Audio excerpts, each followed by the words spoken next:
तेलंगाना में मुसलमानों को 4% जो रिजर्वेशन मिला है, बहुत सारे लोग ऐसा कहते हैं तेलंगाना के, ख़ासतौर से मुस्लिम तबके के लोग, कि मोहम्मद शबीर अली साहब जो हैं वो उनकी कोशिशों से ये रिजर्वेशन मिला था मुस्लिम तबके को 4%, और उसके बढ़ाने की भी बात चलती रहती है, लगातार उसकी जद्दोजहद ये कर रहे हैं। निज़ामाबाद अर्बन से जो है आप कांग्रेस के कैंडिडेट हैं, सीट बदली है इनकी। जाहिर तौर पर इस वक्त जो है पुरुम्मीद हैं, लगता है कि यहाँ पर कांग्रेस की लहर चल रही है इस सूबे में। क्या कहेंगे साहब, आप जो है मैं देख रहा हूँ चेहरे पर थकान तो है मगर मुस्कुराहट भी है। जी जी।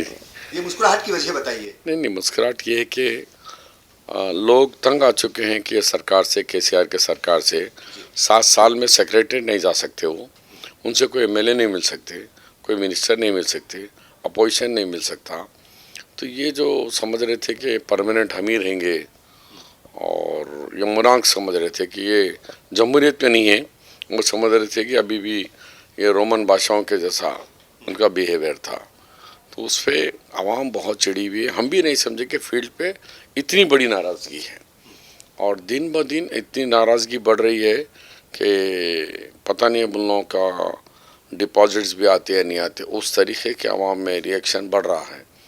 और यहाँ पे मुझे इस ज़िले में 5 साल तक मैं सदर कांग्रेस था, 10 साल मिनिस्टर था, 5-5.5 साल लीडर ऑफ द अपोजिशन था। तो यहाँ की इस कॉन्स्टिट्यूंसी से मेरे बहुत सारे दोनों तबके के लोग हैं।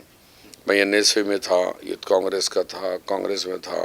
तो तमाम मेरे दोस्त अहबाब पुराने जानने वाले कांग्रेस पार्टी में दम नहीं है बोल के तो खामोश दूर या कुछ दूसरे पार्टियों में चले गए थे। लेकिन अल्हम्दुलिल्लाह जैसे मेरा नाम का ऐलान हुआ, सारे पुराने कांग्रेसी पूरे सब वापस आ गए। मगर ये सवाल तो आम लोगों के जहन में है। ऐसे वक्त में हमने देखा कि पिछले कुछ बरसों में कांग्रेस से बहुत सारे लोग टूटे, पुराने लोग जो है और बड़े बड़े लीडर्स जो है वो छिटक करके चले गए। कुछ ना कुछ उनकी नाराज़गी रही होगी, कुछ ना कुछ वजूहात जो है वो रही होंगी, मगर आप लगातार टिके रहे। आपके ऊपर पार्टी बहुत यकीन करती है, और आपने कहा कि जब आपको टिकट मिला, ऐलान हुआ, तो आपके सारे साथी चले आए वापस। एक चीज़ यहाँ पर हम देख रहे हैं कि हम आपकी जो पहली कॉन्स्टिट्यूंसी थी वहाँ पर भी गए थे, तरक्की के बहुत सारे काम हुए हैं। लोग कह रहे हैं कि भाई एक बार मौका जो है उनको दिया, फिर दोबारा भी मौका दिया, लेकिन इस बार जो है वो कांग्रेस ही कांग्रेस है। वजह क्या है? क्या सिर्फ नाराज़गी है, या फिर कांग्रेस के ऊपर जो एतमाद अगर जो कुछ इधर उधर हो गया था वो वापस आ रहा है लोगों का? नहीं, ये लोग सब्ज बाग दिखाए कि भाई आपको हर घर एक नौकरी देंगे, आपको डबल बेडरूम देंगे हम, और पेंशन्स देंगे, स्कॉलरशिप देंगे। मगर इसके बाद क्या हुआ कि 2-3 उनके पॉपुलर स्कीम के सिवाय शादी मुबारक वगैरह के कुछ नहीं मिला। किसी को एक घर नहीं मिला, किसी को नौकरी नहीं मिली, और पेपर लीक करके कई बच्चों के जाने चले गए, क्योंकि वो लोग ग्रुप 1 ग्रुप 2 के लिए प्रिपेयर हुए 2-3-4 साल से। उसके बाद पेपर लीक होते फिर ख़त्म हो गया, वहाँ मिला तो फिर दोबारा वो बचपन में सीढ़ी खेलते थे, सांप के नीचे खा लेता, फिर नीचे गिर जाते। तो इस तरीके से नौजवानों में नाराज़गी है। मुसलमानों को 12% दे तुम बोले, नाराज़ है। ट्राइबल को 12% बोले, उनको नहीं मिला, वो नाराज़ है। दलित को चीफ मिनिस्टर बना तुम बोले, उनको वो नाराज़ है। 3 एकड़ ज़मीन दे तुम बोले, वो नहीं दिए। राशन शॉप में गरीब में कांग्रेस पार्टी चावल के साथ 9 अशिया देती थी, ये सिर्फ चावल ही दे रहे हैं। तो उसमें पब्लिक बोली कि तुम दिए क्या हमको, और हम पे 5 लाख करोड़ का खर्चा भी कर दिए। तुम 5 लाख करोड़ का एक आदमी पे लगभग 1.5 लाख रुपये का खर्चा भी हो गया, और कुछ डेवलपमेंट नहीं हुआ। पर वो लगातार इस बात को कह रहे हैं कि जो ये सूबा है तेलंगाना, डेवलपमेंट के लिहाज से ये बाकी सूबों से काफ़ी आगे है, और कई मैदानात में जो है वो आगे है, और मुस्लिम तबके के लिए बहुत सारी स्कीम्स उन्होंने चलाई हैं, आपने भी वादे किए हैं। आपको लगता है कि वो जिन लोगों तक स्कीम पहुंची होगी, उनकी जिन लोगों तक उनका फ़ायदा पहुंचा होगा, उनको कन्विंस करना कांग्रेस के लिए कितना बड़ा चैलेंज होगा? नंबर 1। दूसरी बात, अगर हवा है कांग्रेस के रुख में, तो इस हवा में कांग्रेस की जो यात्रा थी वो भारत जोड़ो यात्रा, उसका कितना जो है वो रोल होगा? भारत जोड़ो यात्रा से सेकुलरिज्म मजबूत हुआ। मुसलमान यहाँ पे बहुत कम परसेंटेज में कांग्रेस की तरफ देख रहे थे। उन्हें यकीन होगा कि भाई ये लड़का राहुल गांधी जी वो राहुल गांधी नहीं है जो हम समझ रहे थे। 4000 किलोमीटर चलना और नफरत के बाजार को ख़त्म करना, अमन की दुकान चालू करना, उनके ये अल्फाज मुसलमानों के दिलों को छुआ है। उसके साथ सेकुलर लोगों में भी ख्याल आया, ये ये गए ड्राइवर के साथ तो ड्राइवर तबका साथ हो गया, कार मोटरसाइकिल के मैकेनिक के साथ बैठे तो मैकेनिक बोल रहे अरे राहुल गांधी हमारी गाड़ी बनाए भाई। तो टीवी में देखने को तो अपना समझ रहे राहुल गांधी को। फिर उसके बाद खेत में गए तो किसान समझ रहा है कि हमारे राहुल गांधी हो गए। कोई देश का ऐसा प्राइम मिनिस्टर नहीं है कि उनके सब कामों में उनसे जाके तजुर्बा हासिल करें। बीड़ी बनाने वालों के साथ 20 मिनट बैठ के बीड़ी बनाया उन्होंने। ये एरिया बीड़ी का मशहूर है। तो उससे समाज का हर तबका वाले में खुशी की लहर हो गई कि ये राहुल गांधी ये ओरिजिनल, ये झूठ नहीं बोलते हैं। और हमारे देश का भविष्य देख रहे हैं कि राहुल गांधी के हाथ में महफूज है, और ख़ास तौर पर सेकुलरिज्म महफूज है और अंबेडकर का कॉन्स्टिट्यूशन महफूज है। हम एक चीज़ देख रहे हैं साहब, हम आपकी कॉन्स्टिट्यूंसी में भी गए थे, वहाँ पर जैसे मैंने कहा कि वहाँ पर काम हुआ था, मगर आपकी कॉन्स्टिट्यूंसी बदल दी गई। और एक आम परसेप्शन जो है इस वक्त मुल्क के अंदर वो ये है कि अगर मुस्लिम कैंडिडेट है तो उसे नॉन मुस्लिम का वोट जो है वो नहीं मिलता। अब चूंकि आपकी कॉन्स्टिट्यूंसी भी बदली गई है और जाहिर तौर पर जो है वो आपके सामने एक चैलेंज होगा कि यहाँ के लोगों के बीच जाना, उनका यकीन जो है जीतना। तो ये जो एक मुल्क के अंदर आम परसेप्शन हो गया है, ज़्यादातर लोग ऐसी बात करते हैं कि अगर मुस्लिम कैंडिडेट है तो उसे नॉन मुस्लिम वोटर्स जो है वो उसकी तरफ नहीं आते, वोट नहीं देते। आपका क्या तजुर्बा है, चूंकि आपको सियासत का तजुर्बा बहुत ज़्यादा है, स्टेट के प्रेसिडेंट भी रहे पार्टी के आप। तो 89 में जब मैं जीता तो जब 7% मुसलमान थे।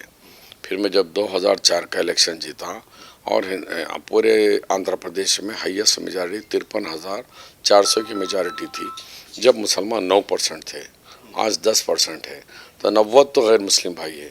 उसके बावजूद भी मैंने 6 इलेक्शनों में किसी कोई कैंडिडेट फील नहीं करा नॉमिनेशन मेरे खिलाफ में, वो तो पार्टी में, कि पार्टी में आके हमको भी टिकट दो। हमने उसको लोगों में इतना भाईचारे की नहीं है, शब्बीर भाई इसके जायज़ है, हम नहीं कंटेस्ट करते शब्बीर भाई के खिलाफ। तो पार्टी में, कांग्रेस पार्टी में टिकट के लिए दावेदार कोई नहीं है।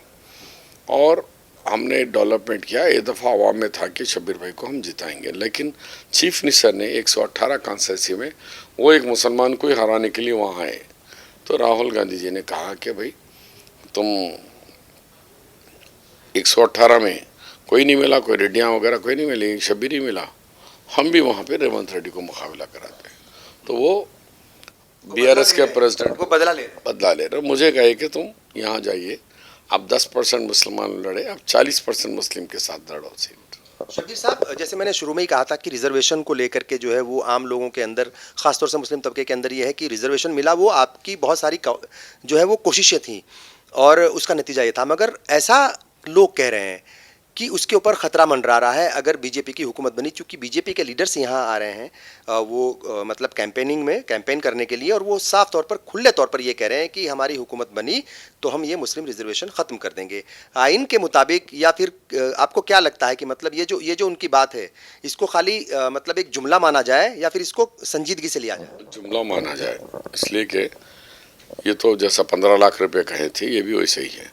ये सुप्रीम कोर्ट की सियासत है। हाँ, सुप्रीम कोर्ट के कॉन्स्टिट्यूशन बेंच पे 5 जजेस के बीच में, पहले तो कॉन्स्टिट्यूशन बेंच बना है, 2-3 बेंच बने अब तक, लेकिन इत्तेफाक से वो केस शुरू ही नहीं हुआ। एक दफ़ा डेट्स पूरे आगे थे, लेकिन फिर जज बदल गए तो नहीं हुआ। तब सुप्रीम कोर्ट ने ऑलरेडी अमित शाह जी को एक फटकार लगाई है। उन्होंने कर्नाटक इलेक्शन के वेरी नेक्स्ट डे यहाँ आके कहा कि हमने कर्नाटक में समाप्त कर दिया है, यहाँ भी कर देंगे। तब हमने चीफ जस्टिस ऑफ इंडिया को लेटर लिखा कि ओपनली अगर अदालत में केस है, सब जुडिस मैटर को ओपनली देश का होम मिनिस्टर अगर कहा तो क्या रहेगा। उन्होंने नोटिस दिए, तुषार मेहता सॉलिसिटर जनरल ने आकर कहा कि नहीं, हमारे होम मिनिस्टर ने ऐसा नहीं कहा। सुप्रीम कोर्ट ने कहा कि अब आप ही लोग पब्लिक में भी जजमेंट देना शुरू करें तो फिर हम किस काम के। तो ना करने के बाद हमारी उसको खारिज भी नहीं करे, अब 6 महीने का डेट दिए थे, तो इसका मतलब है कि बर्फदान में डाल दिए। बीजेपी का सरकार बनने का सवाल ही नहीं है, 1 या 2 सीट से बढ़ के भी नहीं आ सकते। तो उनके रिजर्वेशन निकाल देने का, और जब कि सुप्रीम कोर्ट में कॉन्स्टिट्यूशन बेंच में है, वो नहीं निकाल सकते। हमसे बात की, बहुत बहुत शुक्रिया। तो ये थे मोहम्मद शबीर साहब। इनका साफ तौर पर कहना है कि जो बीजेपी लगातार एक बयान दे रही है कि अगर उनकी हुकूमत बनी रिजर्वेशन खत्म होगा, वैसा नहीं हो सकता। और दूसरी बात इनका साफ तौर पर यह भी कहना है कि जो बीआरएस है या फिर जो केसीआर की जो हुकूमत है उसके खिलाफ जो है वो लोगों के जहन में कुछ चीज़ें जो है वो मतलब एक तरीके से वो लोग फैसला कर चुके हैं यहाँ के, और वो हुकूमत को बदल करके ही रहेंगे, क्योंकि बहुत सारी नाराज़गी है, बहुत सारे वादे उन्होंने किए थे जिस पर वो खरा नहीं उतरे, और लोग जो हैं अब वो मोहब्बत की दुकान यानी कांग्रेस की तरफ रुख कर रहे हैं। कैमरा पर्सन अली के साथ खुर्शीद रब्बानी, मुंसिफ टीवी, निज़ामाबाद।